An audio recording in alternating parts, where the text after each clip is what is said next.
მხარს და ვის არ ვუჭერთ ჩვენ მხარს წარმოდგენილ კანდიდატთა შორის. ეს არის კულტურის მინისტრობის კანდიდატი ბატონი მიხეილ გიორგაძე, მან იცის ჩემი პოზიცია ამასთან დაკავშირებით. მთავარი თემა, რაზეც ჩვენ საუბრობთ, საყდრისთან დაკავშირებული პროცესები და მოვლენები. მართალია ბატონი გიორგაძე თვლის, რომ სწორად მოიქცა და შემაშფოთებელია თქვენი განცხადება, პირდაპირ გეტყვით, რომ არ ნანობთ იმას, რომ ხელი მოაწერეთ მაშინ იმ ბრძანებულებას და დღესაც დაუშვებდით საყდრისის აფეთქებას. შემაშფოთებელია ეს განცხადება.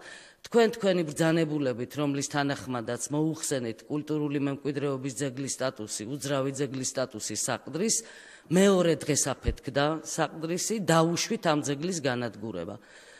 მე არ დაგისვამთ კითხვას, გრძნობთ თუ არა პასუხისმგებლობას, იმიტომ რომ თქვენი განცხადებებიდან კარგად ჩანს, რომ თქვენ ამ პასუხისმგებლობას არ გრძნობთ და ვერ გრძნობთ.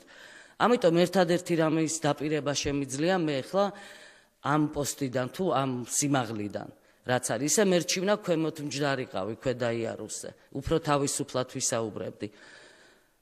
ცუდია, როცა თქვენ ვერ გრძნობთ ამ პასუხისმგებლობას და მე გარწმუნებთ, რომ ერთჩვენიერ დღეს თქვენ აგებთ პასუხს ამის გამო, საყდრისის დანგრევის გამო და როცა ციხეში მოხვდებით, ბატონო მიშა, მაშინ ბევრი დრო გექნებათ იფიქროთ, სწორად მოიქეცით თუ არ მოიქეცით, როცა იმ ბრძანებულებას მოაწერეთ ხელი. ეს ერთი. მეორე. ყველასათვის კარგად არის ცნობილი, რა განუკითხაობაა საქართველოს მუზეუმებსა და საცავებში. სულ რამდენიმე დღის წინ ჩვენ ვნახეთ კადრები, როგორ დაიტბორა ხელოვნების მუზეუმი.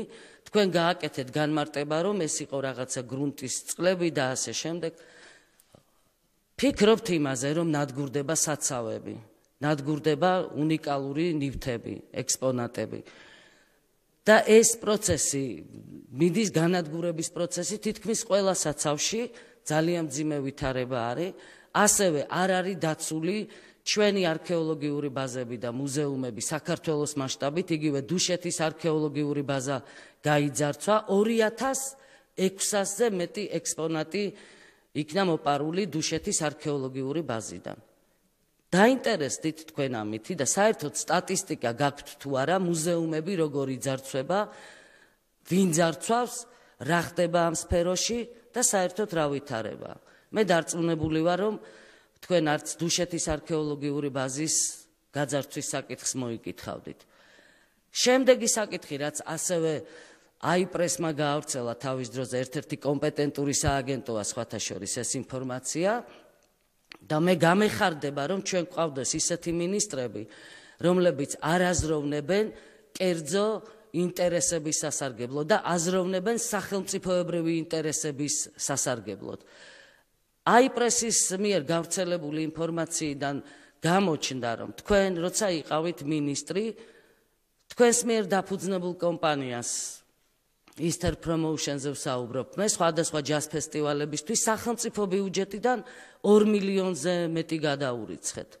ეს არის მაგალითი იმისა, როგორ არ უნდა იქცეოდეს სახელმწიფო მოხელე, მაღალი რანგის სახელმწიფო მოხელე და როგორ არ უნდა იყენებდეს ის სახელმწიფო სახსრებს კერძო ბიზნესის, მისი პირადი ბიზნესის სასარგებლოდ. ძალიან ვწუხვა, რომ მიხდება